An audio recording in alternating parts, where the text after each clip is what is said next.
What up? This is Robert Horry. Horry, three-pointer. Buries it! You might know me as Big Shot Bob. To Horry for three. Oh, unbelievable. This guy is off the charts. What's going on, Big Shot Bob? Robert Horry from downtown. I know what's going on. It's the shoot-around. Fresh off a big Tuesday episode with the kid Gowie. If you haven't digested the Tuesday show yet, go find it on YouTube, man. We had a lot of fun. Shout out to Gowie, man. Shout out to Gowie, dude. He was a lot of fun, man. I like having people like him on. Representing that H-Town. Man, I'll tell you what. Good job, Hart, for tracking him down, man. That was a lot of fun. Something we did not talk about on Tuesday, we probably should have, and I didn't think about it because we were kind of caught up having fun, we saw the farewell, if you will, of Inside the NBA on TNT. When the Eastern Conference Finals ended, so did the NBA on TNT. Now, we know that show is going to go on.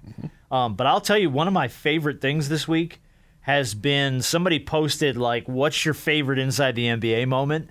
And I've watched hundreds of these videos that people have just been posting their favorite funny moments. And you got to stop sometimes and go, shit, that show was really, really good. Mm-hmm. Like, that was just a show of, like, four dudes that got each other and just had a lot of fun. So shout out to them, and shout out to Craig Sager's wife, Stacy, who posted as the NBA on TNT signed off one of the cooler pictures I've seen this week. Did you see this, Rob? No, I didn't see that. So she posted, Craig used to keep all of his mic flags. When you hold a microphone on camera, they always give you that little triangular, what's called a mic flag. There's a couple on the shelf behind me here at the radio station, to put on your microphone so you could ID. And he's got them from the Braves, he's got them from TNT, from NBC Sports, from all the. And there is just a wall of old mic flags that Stacy posted a picture of as like a little farewell to Inside the NBA, which I thought was dope because, one thing that I don't think we've talked enough about has been Craig Sager's legacy with the NBA on TNT. Right. One of the all-time best guys in the world. Rob, did you ever cross paths with Craig? Did you get to talk to Craig? Funny story. Okay, here we go. Story time. I know Craig very well. Okay, good. So, yeah, Craig's wife Stacy, who I did an event with her a couple of years back out here in LA because they auctioned off a car. If you look on our Instagram, it's the first one. It was like Derek Jeter took a picture in front. It was like I think it was a BMW. Okay. And so the reason we became close is because when I was in college, I had this young lady who we named nameless, of course, that was in love with me. And every time I turn up, she would just pop up like, "Hey, Robert," tried to date me and all this kind of stuff. One day we were on frat row, and she was like, "When are you gonna go out?" And I said, "Listen, I don't want to go out with you." She's like, and she was like, "Why not?" I said, "Listen, I don't want." And then my best friend Key just was like, "Man, don't you go out with a girl?" I'm like, "No!" And I just took off running down frat row. And I just took off running. And from that moment on, people were like, "Why the hell is Robert running?" He was like, and I left her in the back. And we would laugh about that because she became a lovable. She became a dancer for the Lovables and all this kind of stuff. We became friends after that. And so that's how I met Craig and Stacey, from a girl that used to want to date me in college. So, oh, wow. Yeah, I was wondering how that was going to come back around to Craig Sager. Yeah. So me and Craig would laugh and joke about it, and that's how him and I became close. So, yeah. One of the best dudes, man. Yeah. Oh, one of awesome the guy. Best dudes ever. Craig Sager. Did you ever have anything like that, like where you would keep things? Like, I like Craig Sager kept his mic flags and stuff like that. Like, do you have anything that you've ever held on to just for sentimental reasons? Anything, even if it's just insignificant and small? I used to keep all my shoes from the finals. Okay. And that's that. And then the only thing that's really worth any value is I stole. I don't say stole. I just say I think I earned it. I just took it. But I have Clyde and Dreams jerseys from the playoffs. I have Kobe's and Shaq's jersey from the playoffs. And that's why I always became friends with the equipment manager. So when they would trust you and leave you in the equipment room by themselves. Yeah, next thing you know, turn a blind eye, things disappear. And so so those are two things that I hold dear. Those jerseys right there, especially that's cool. The Kobe 8 jersey. Not the 24. I play with 8. So those two jerseys. Yeah, that's the guy you played with. Yeah. Yeah. All right. Question from Chris: if SGA wins an NBA title, does it automatically make him the greatest Thunder player ever? He puts in parentheses, blame Perk, not me. I guess this was a perk thing. So does SGA, if he wins the title with the Thunder, is he the best Thunder player ever? It's and they haven't had and we're keep it specifically to OKC. Yeah, we're not going to count Seattle before them. And it's so weird. Do you say that he's better than James, Russ, or Durant? Durant. And I think let's just take Russ, for instance, because he was there the longest. Is he better than Russ? Did he have the longevity as Russ? And that's longevity's the problem, right? Yeah. And I think, sometimes, he won a title. And that automatically puts you in a special category. Hell, that was the case. I've been in the Hall of Fame fucking years ago, with my 7th title. Yeah, really. So I think you can't blame guys for not winning championship. And sometimes, he hasn't won a championship. Does that not mean he's not great? He's still great. And I think right now, he's probably second on that list behind Russ to me.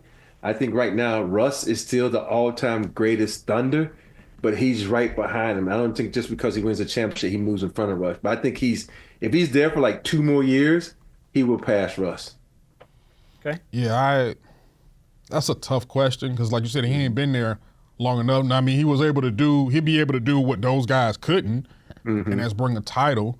And there are some people who would say that would catapult him over those guys simply because he was able to not only win the MVP, but also bring a title. So I can't, it's hard to argue against it, but from a player's perspective, I don't think so. Like you said, with Russ and the longevity, but if somebody was to really say that and try to make an argument, I don't think I'd argue with them because you can only go so far because he was able to not only win the MVP, which means he's being recognized as the best player in the league, and he was able to bring home the title.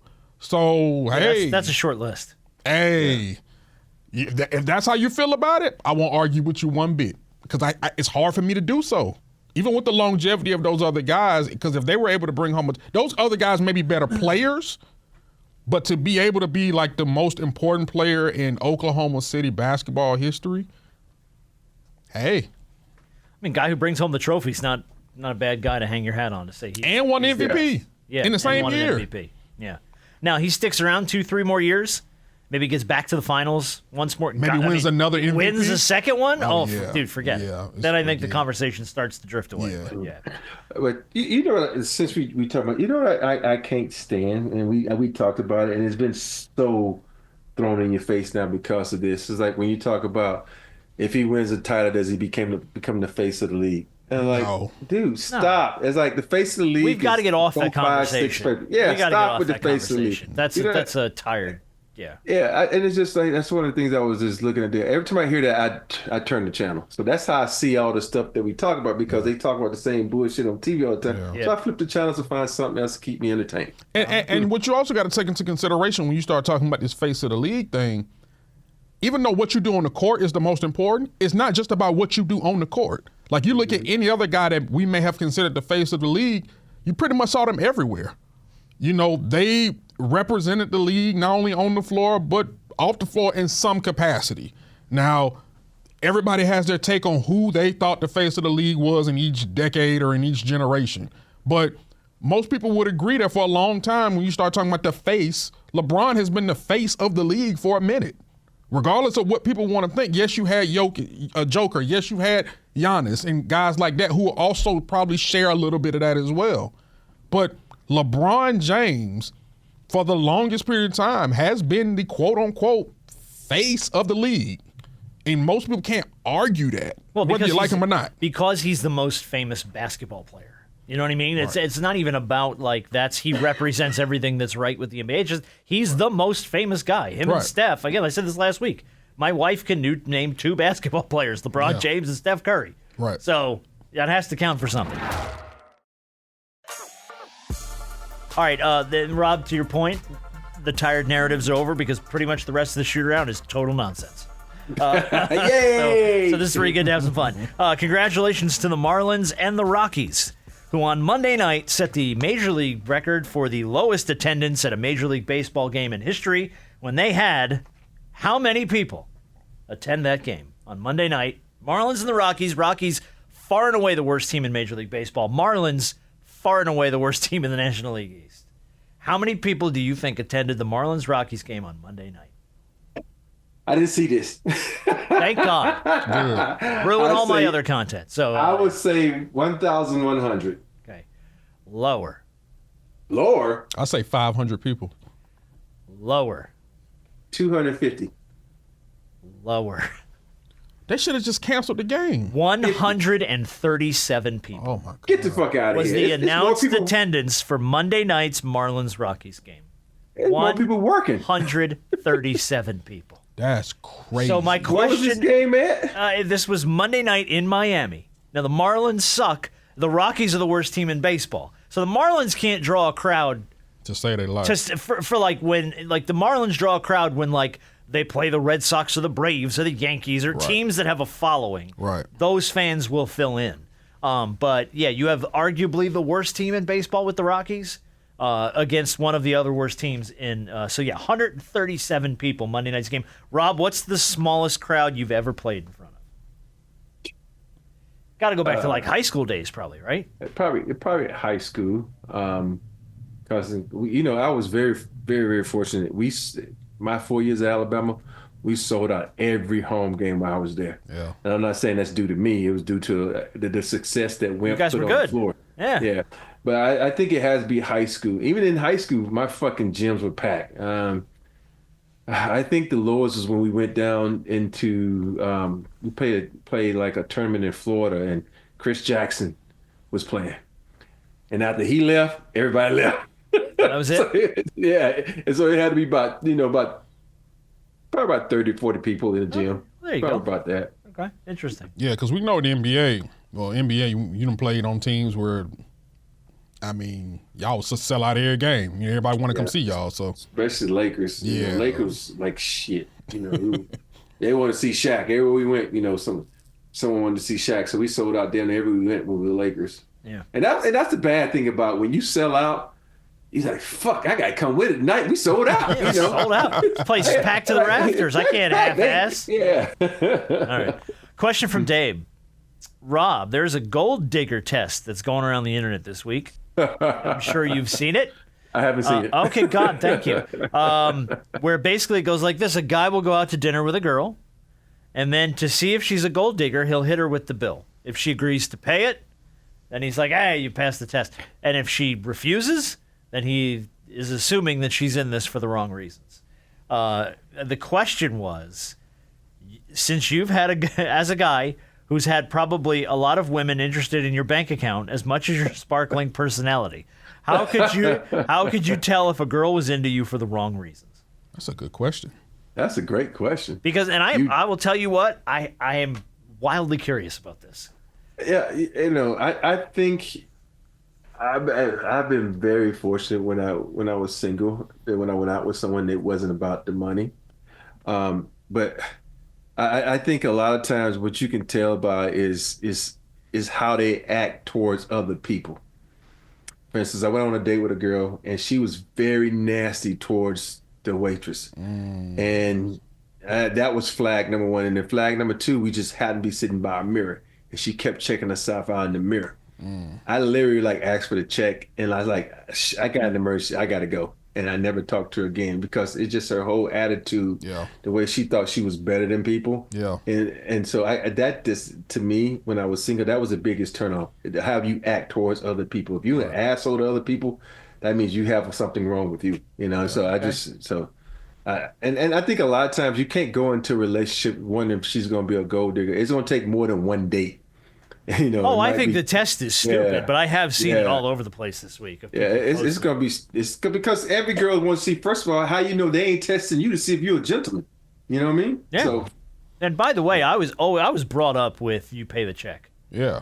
And that's not me. That's just like that was chivalrous. It was like, okay, if you ask a girl out, you pay the check. Huh? Oh damn! He threw that little piece in there. He says, "I was brought up where I have to pay the check." He didn't specify with who. He just said when. I got news for you. I didn't have any game, so if a girl asked me out, I was paying the check that way too. I was happy to be in the conversation. Okay? I also think you can tell a lot about somebody and by how they react to the term "no" or "not right now." Yeah, that's good. Because I think you may not be able to do, she can want to do a whole lot of extravagant things. And you may not be able to do that right now because you may have other priorities. Not that you may not have the money, but you may have other things planned, other things you want to take care of first. If she can't understand that and she can't really see that, then that might be a red flag because life is going to throw so many things at you that's going to deter you from stuff, and you may have to kind of deviate from this and go over here. And she can't roll with the punches. That means she may be all about self, and if she's only with you because of what she thinks you can do for you, not because of who you are. Yeah, good point. But I was always curious about people with money though, because I gotta imagine that's in the back of your mind always. Yeah. Like, is she here for the right reason? They could be setting you up though. Think about it, girl. Oh no, I got this. And then it's, oh, she's special. Oh, I got this. And then you married and you look around like, she ain't got nothing ever I thought again. I had $500,000 in my bank account. I got $2 left. What happened to it? What just happened? That's called alimony. Oh, shit. All right, bring back a character. We have reports this week that Tom Cruise is in serious discussions to bring back Les Grossman from Tropic Thunder. Do you remember? Did you ever see Tropic Thunder? Remember he played the wild, over-the-top studio executive who would just like cuss everybody out? I don't think I saw that. Oh, dude, Tropic Thunder was an amazing. With the big belly, he had the bald head, and he would just the hairy fingers. I guess it was like a parody of like Harry Weinstein, one of the Weinsteins or something. But he's the over-the-top ridiculous. But he stole the whole movie because it's Tom Cruise just laying waste to everybody. I mean, he's cussing everybody out and screaming. It's hysterical. So regardless of the movie or the show, is there a character you would like to see brought back? Hey, that's a good one. I can think of one for me. What's the guy? What's the name of the show? He always says, fuck off. You're talking about the guy from Ted Lasso. No, not him. I thought you were talking about Roy Kent. From Ted Lasso. No, Roy Kent. I love Roy Kent. Roy Kent, bring me more Roy Kent, by the way. Yeah, he was a ball. He died on the plane in the show. I'm sorry if I'm spoiling it for anybody, but the show where he had the kids and at the end the girl's husband took over. He did this in the Cadillac. Oh, you're talking about the guy from Succession. Succession. I would like to see. What was his name? Oh my God, Roy. Wasn't their last name Roy? Yeah. I can't think of. I would love to see him though. You take him and see how he got his fortune. And I'm doing the reverse. Oh, you want the prequel? Prequel. Okay. To him. And then when he first said his first, fuck off. I like that one. That's good. I mean, dude, unintentionally, you gave me a good one, Roy Kent. I'll take Roy Kent all day long from Ted Lasso. Hilarious. Jack Bauer. Oh, that's a good one. I mean, the height of 24. Yeah. Of what a good character that Jack Bauer was. And they kind of it just worn down over the years because they just destroyed that man's life every season. But what a good character. You ain't lying. Dude, what a good character. Every Monday, I was hooked on 24 for a long time. Yeah. First 3-4 seasons of that show were it was crack. Outstanding. And then it got kind of watched one season. Watered down. You only watched one? The first season. The first season was very good. Dude, subsequent seasons hold up. Yeah. Like the first 4 seasons of that show, really, really good. But here's the reason why. This was before DVR and all this kind of stuff. And if I missed like a couple episodes, I wouldn't watch the show. No, you were. I was like, I ain't watching. I don't know what happened. So I'm really weird about that. All right, question from Kenny: is anyone on the show buying the bath soap made from Sydney Sweeney's bathwater? Honestly, this might be the grossest thing I've ever heard of. Now, if it was Holly Berry's bathwater, maybe. He wants to know our celebrity crush. Oh, shit. Because I basically think that's sort of the idea, right? They're selling this bathwater because everyone thinks this girl's hot. And she is, but I'm not buying anybody's bathwater. Celebrity crush. So celebrity crush. You know who yours is. Harps, I don't know why you playing around. I'm not.